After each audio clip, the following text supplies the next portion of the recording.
Just after 3 a.m., we are making our way to downtown Manhattan to begin briefings on ICE actions to come this morning.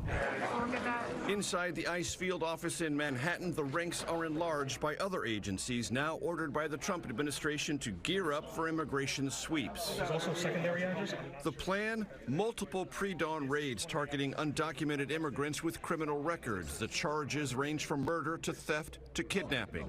We are going to take every precaution when we're trying to apprehend these folks. Today, they are joined by newly confirmed Homeland Security Secretary Kristi Noem. Be safe out there. The goal, 500 arrests over a week-long operation in New York. In a Bronx parking lot, a final huddle. Target today is Anderson Pacheco, Venezuelan national.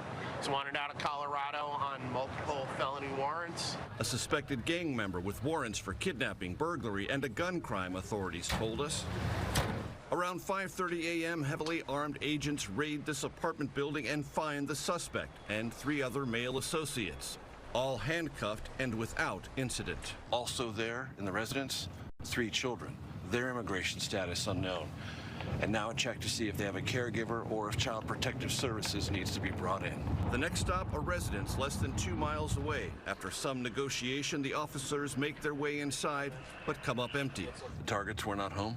No arrests, no detentions. Federal law enforcement is working with limited help from New York City police because of the city's laws protecting undocumented immigrants. Some might say, isn't New York a sanctuary city? But you said the mayor's been cooperative? The mayor's been fantastic. In fact, I talked to him on the phone probably 4 or 5 times last night. One of these individuals was so dangerous that we needed the backup of the NYPD to be there in case things went south. Today's Bronx operation required around 36 law enforcement, yielding a handful of arrests. Is that a ratio you're comfortable with? It is, absolutely. I won't doubt what they need for support and backup. Are you aware you're in violation of our laws? You want cameras at these events, don't you? And some would say you want this spectacle to be filmed.